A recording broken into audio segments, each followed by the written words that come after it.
We've all heard about skeptical scholars who challenge the historicity of Jesus, but there are also skeptics who challenge the historicity of Paul. Did Paul really exist? I'm joined today by Christian scholar Dr. Travis Campbell, who's going to help answer that question. Travis, first of all, who are some of the scholars that question whether or not Paul was a historical individual?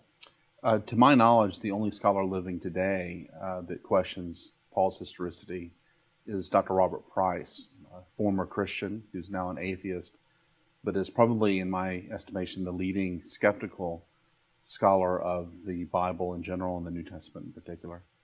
So if there's only one scholar that's really questioning the historicity of Paul, is that perspective gaining in influence among academicians? Why should we be concerned about this question? Well, to my knowledge, the perspective is not gaining any credibility among academicians. I don't know of a single historian or scholar of the New Testament who thinks that Paul didn't really exist. I do think that this kind of skepticism about Paul, the authenticity of his writings and so forth, is gaining ground among internet skeptics. And so the obvious question would be, why should we study the writings of one man who's really not making a huge impact in the world of biblical scholarship? And I think that, first of all, the worst thing you can do to somebody is ignore them. And I think that Dr. Price is a fine scholar in the sense that he has an encyclopedic mind. If you read his book, The Amazing Colossal Apostle, he's clearly done his homework, he's done his research, and he's putting things together in a way that I certainly don't agree with, but I think he needs a hearing. I think he needs attention. And second of all, we never really know how long a certain consensus is going to last. Maybe there's no consensus today, but maybe that may change over time. And so I think that those of us who are Christians need to interact with all kinds of perspectives, regardless of how popular they are or how much they're gaining ground. Good. Then, so what is the basis for Price's skepticism about Paul's historicity? Well, he gets his methodology from a school of thought that developed in the late 19th and early 20th century called the Dutch Radicals, headed up by Willem van Manen. And this school of thought didn't really last that long. By the middle of the 20th century, it had pretty much dissipated. Price is skeptical of some of the statements in the epistles that seem anachronistic to him, like Paul's mentioning of the term Judaism. He thinks that that is anachronistic because by the middle of the first century, you're not going to see a stark contrast between Judaism and Christianity. And for these, what I would call small reasons, he tends to think that the epistles attributed to Paul are not authentic.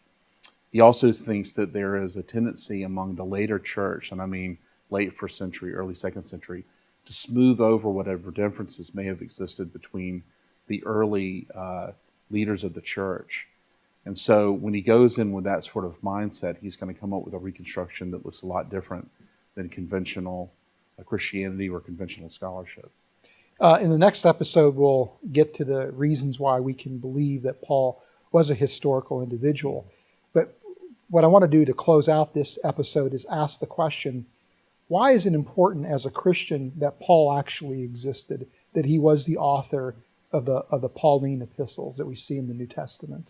That's a great question. I guess another way to ask your question is, how different would my faith be if there were no Paul, if we didn't have these 13 epistles ascribed to him? In one sense, I don't think my faith would be a whole lot different.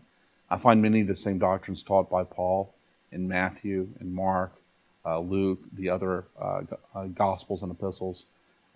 John is very clear that we're saved by grace only and that Jesus was divine.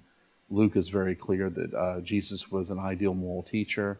In Acts 13, we get the doctrine of justification by faith. It's attributed to Paul, but we find Luke affirming this. So in one sense, I don't think that my faith would be a whole lot different.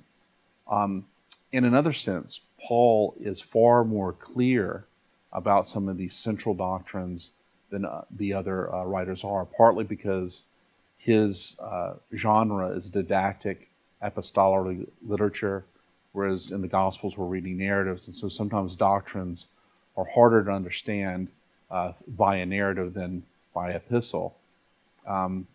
Also, I think apologetically, much of our apologetics would just fall by the wayside if we didn't have Paul.